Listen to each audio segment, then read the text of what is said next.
Assalamualaikum warahmatullahi wabarakatuh. Oke guys, kembali lagi ya bersama saya di BBMA Channel. Dan kali ini saya akan memberikan penjelasan tentang posisi saya yang ada di market F100 Index ini ya. Volatility 100 Index. Oke, banyak yang nanya soalnya sama saya, Bang, gimana kalau BBMA ini masih bisa dipakai untuk market F75, F100 atau dan sebagainya? Saya katakan bisa. Tapi dengan syaratnya sabar. Ini market ganas banget guys. Nih lihat. Saya open di sini kan. Oh shit. Nah, ini posisi saya. Kita tarik berapa pip? Lihat berapa tuh. Mau 10 poin ya atau 1000 pip. Ya 10 poin atau 1000 pips. Oke, nah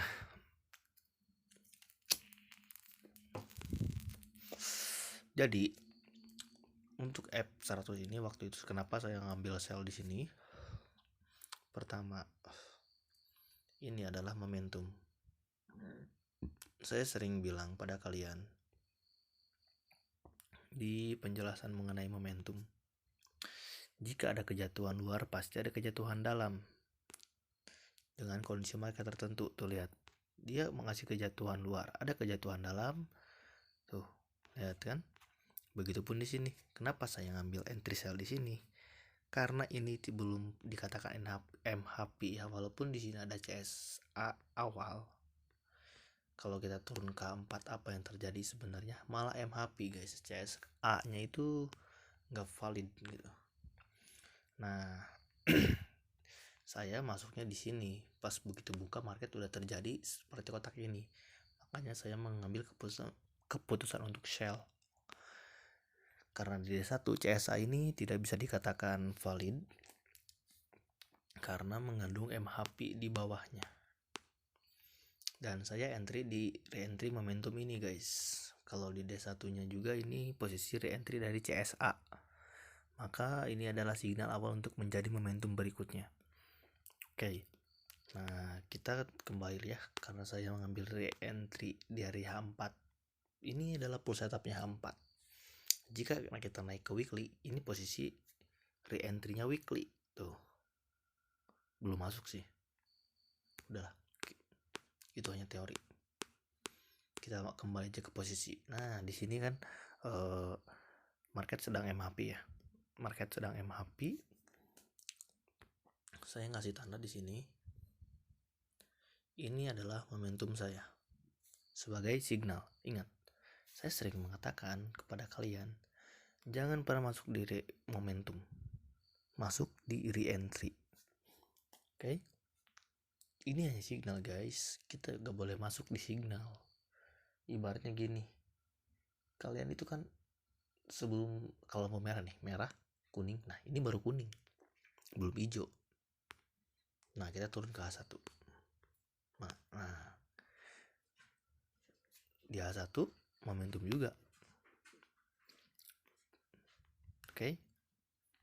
Untuk memvalidkan re-entry saya, ini kan signal saya nih. Nah, kemarin saya di sini masuk. Oke. Kita kasih tanda cara memvalidkan re-entry. Pergi lagi ke H1, ya agak ribet sih guys. Soalnya untuk materi-materi basic sebenarnya udah dijelasin kan. Makanya di next video ya pasti penjelasan memvalidkan re-entry, memvalidkan CSAK atau CSM. Nah, ini adalah posisi re-entry saya. Dia satu itu. Di situ kan sedang ada re-entry ya, dia 4, dia 1. Ini MHP. Ya, saya sering lihat ada rumus re-entry MHP ekstrim. Ya mungkin inilah, tapi selama saya belajar saya belum pernah mendengar rumus itu. Tapi setelah dianalisa ya ini juga bukan ekstrim. MHP ya mungkin emang ada ya rumusnya. Oke. Nah, jika dimasukkan ini adalah MHP. Berarti kita baru dapat re-entry sama MHP. Oke, kita turun ke M15. Mungkin ini akan agak sedikit panjang, kita perkecil. Nah, ini berarti ya. Di M15 nya juga tidak ada ekstrim. Ini saya bingung sebenarnya, tapi karena MHP di H1 dan di sini sudah jelas ada CSAK nih. Pertama ini CSAK, ya kan, membuat reentry turun, membuat momentum. Tapi reentry momentumnya tidak valid, saya belum masuk dulu. Karena ada CSAK, terus dia naik, tidak jadi momentum lagi. Dia turun, TP wajib, retest, reverse, membuat CSAK nih. Membuat CSAK nih, lihat di pojok kamera kiri. Ini reentry. Nah, ini candlestick 1, ini 2. Nah, ini saya masuk di sini. Just kenapa saya masuk di situ? Di candle yang itu. Karena di H1-nya pas waktu itu kan masih hidup ya. Nah, masih hidup. Ini udah jelas banget gitu guys, MHP-nya. Penolakannya itu dia tidak sanggup melepasi high BB. Makanya saya masuk sell di sini, dan ini saya tunggu. Karena apa? Ini momennya D1 pasti berkelanjutan panjang, karena kalau dilihat dari sebelum-sebelumnya saya analisa setelah momentum ada CSA jatuh. Kita dari awal trennya, ini momentum nih. Nah, ini CSA nih. Ini CSA nih. CSA ada reentry jatuh jauh dalam banget.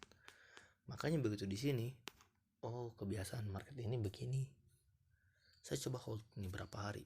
Saya entry di sini 1 hari, 2, 3, 4, 5, 6, 7, 8, 9, 10, 11, 12, 13 hari saya hold.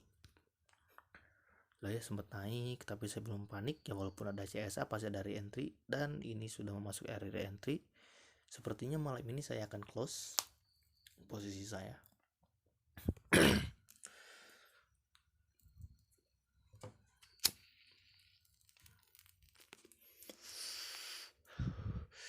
Kurang lebihnya seperti itu guys, cara menganalisa di market. Volatility ini harus hati-hati ya. Ini ganas banget loh. Saya kurang berani sebenarnya di F75. Saya berani di F100 karena pivotnya ini masih setara sama Bitcoin dan lain-lain lah, masih sehat-sehat. Kalau di F100 itu F75 itu banyak banget angkanya. Lot kecil 0,1 itu ibarat 0,10, terus goyang dikit langsung minum gede. Dimakan habis saldo kalian. Nah, jadi begitu guys cara memvalidkan reentry signal CSM reentry, begitupun dengan CSAK. Jadi begini guys, kalau kalian menemukan signal CSAK atau CSM, jika di time frame bawahnya terjadi MHP, itu hati-hati. Itu bisa dikatakan fake, tapi bisa juga dikatakan valid, tergantung dari posisi reentry-nya. Misalkan reentry-nya itu SOP gitu kan, syarat reentry itu kan tidak ada yang berlawanan momentum sama ekstrim. Dari area reentry tidak ada seperti itu, malah menunjukkan reentry-nya itu valid saat kita turun ke satu time frame lagi. Di time frame ketiga malah MHP yang satu tujuan, MHP-nya bukan berlawanan, sorry. Nah, saat muncul seperti itu, kalian coba entry dulu sambil dipantau. Membuat momentum tidak, sudah membuat momentum udah tinggalin. Itu pasti membuat tren, kecuali dia tidak membuat momentum, malah balik lagi ke atas. Kalian pantau tiap 15 menit sekali, karena saya itu tipikal trader dari H4 sebenarnya. Walaupun muncul tetap H1 D1, saya tetap lari dulu ke H4, karena menurut saya itu kan, pengalaman saya tuh jantungnya itu tetap di H4. Ini ajib, jantungnya itu tetap di H4 guys. Saya pernah dapat momen di weekly, saya nggak ngambil MHP D1 ya, D1 sudah MHP, tapi saya tetap ngambil di H4. Berarti H4 wajib full setup. atau minimal kita masuk di re-entry momentum, baru saya berani itu. D1 biasanya MHP, H4 nya itu membuat momentum, MHP terus membuat momentum dan ada re-entry-nya, baru saya masuk. Saya nggak berani masuk di time frame besar juga, saya belum berani banget gitu. Misalkan muncul re-entry di monthly ya, di MN, weekly-nya juga ada ekstrim, terus di D1 MHP saya belum berani masuk sebelum H4 membuat momentum dan memberikan re-entry. Begitu guys.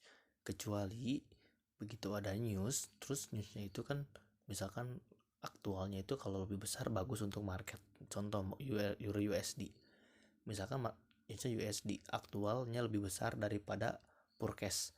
Nah, misalkan berarti Euro USD. Jika USD-nya bagus itu akan turun.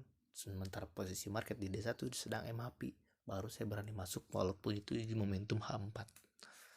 Seperti itu guys. Untuk fundamentalnya saya bukan tipikal fundamental juga.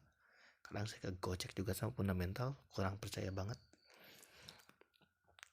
Saya juga buat analisis baik di fundamental, saya menggunakan technical BBMA aja. Fundamental hanya support sebagian. Ya mungkin sekian dulu, mohon maaf bila ada kesalahan kata, salahnya terletak di saya, benarnya di Allah. Mungkin cukup sekian ya, video kalian tidak terlalu panjang, pendek, simple, mungkin cukup jelas ya. Wassalamualaikum warahmatullahi wabarakatuh.